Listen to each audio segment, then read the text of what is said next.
Tacking is that basic boat handling maneuver that has the largest impact on the team's overall race position. A team will likely tack more than all of their other boat handling operations combined, yet it's one boat handling maneuver that will slow the boat down even when executed to perfection. So a team needs to be careful and use its tacks only when absolutely necessary. Confidence and proficiency are the result of practice and can lead to tactical execution in the hot moments that count.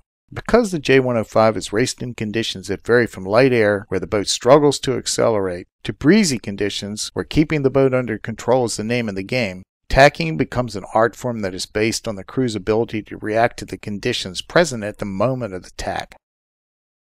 When well done, there's not much speed loss. But it's important to find a flat spot in the water to tack in and make sure the crew is always prepared to tack.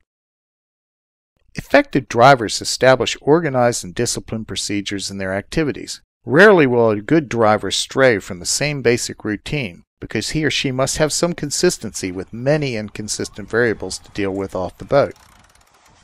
And more importantly, the crew needs a steady tempo to key their own actions on. The key for the driver here is to recognize the three phases of the tack. The first phase of the tack, the boat turns slowly into the wind, trying to maintain the pull of the sails long into the tack. In the second phase, the boat loses the pull of the sails and the driver needs to push the boat through head to wind by using more helm. And in the third phase, the sails fill and the boat establishes a new close-hauled course for reacceleration. Generally, this new course leans on the footing end of close-hauled with sails eased an inch or two to get the boat back up to speed quickly.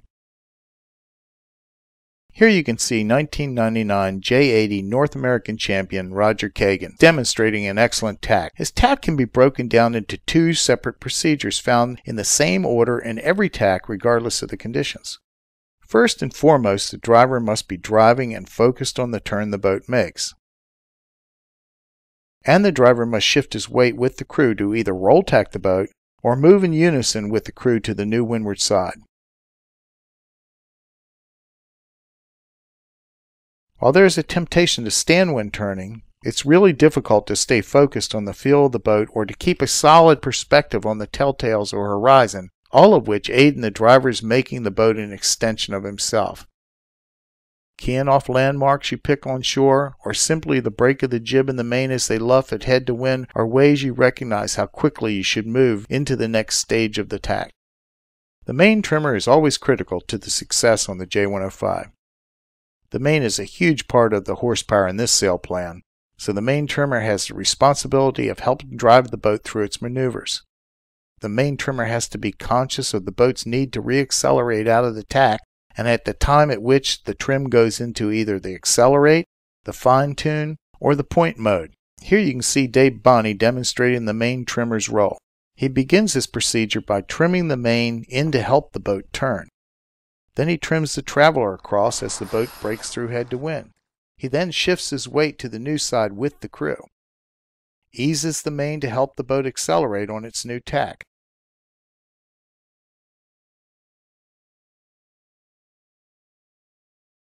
The headsail trimmer is always critical to the success on a J105. He or she needs to have a systematic approach to the job with good communication to the driver and the main trimmer. Because the boat prefers to sail with the entire crew hiking out, he or she may need to trim the jib to a preset point, rough tune accelerating setting, and ask the main trimmer to step in and take a few turns on the winch later when the boat is up to speed, rather than take valuable weight off the rail. Some teams prefer to use this person as a tactician upwind because this role can focus on activity outside the boat pretty well on the upwind legs. Here you can see Brent Allen demonstrating the trimmer's role. He begins this procedure by rotating into the boat before the turn to open up the rail for the forward crew and prepare for trimming the jib. Uncleating the jib sheet and finding the lazy sheet to prepare for the tack. Cueing off the turn of the boat and the jib as it begins to luff, Brent releases as the jib breaks and the boat crosses head to wind. Keeping his head up and watching the sail he is affecting, Brent trims the new sheet on as he releases the old sheet. In medium air, he cleats the jib to the rough tune accelerating setting, while in heavy air he trims the sail to its all-purpose setting. He then jumps over the rail to a full height. In light airs, Brent stays near the winch to trim the entire time. To effectively do this job, the trimmer pulls all the slack out of the lazy sheet when loading the new winch and takes any extra wraps off the working winch just before the tack to ensure that the release goes cleanly.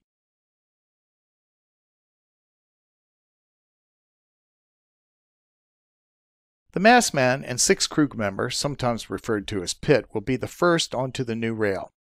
So it's their job to focus on the balance of the boat and pay attention to the fleet situations around, as they may develop quite quickly. Because of the squeeze on the rail, it's a good idea for these positions to bring one leg up to brace a foot for the jump as they feel the boat move into the turn. As the boat breaks through head to wind, they sprint for the new rail under the boom to concentrate on balancing the boat. For this reason, the trimmer should make sure the hatch is closed during the upwind leg. The bowman focuses on balancing the boat. She has to follow the mastman across, so coordination between these two becomes very important. Although her main role is primarily balancing the boat, she also watches for any problems with the jib sheet or spinnaker lines. Here, Townley Everett demonstrates the bowman's role, crossing the boat by duck diving the jib in the 6-person setup and crossing under the boom in the 5-person setup.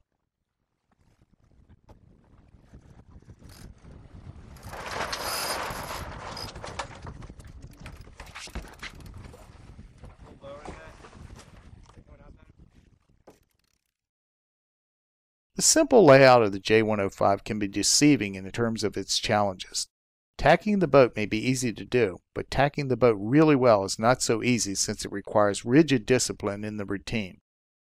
Because of the light sport boat design, a tack may be the only opportunity off the rail to grab a line or unfoul a sheet. So the crew members have to think on their feet and be proactive in preparing the boat for the next stage of the race, rather than buckling into a backseat ride.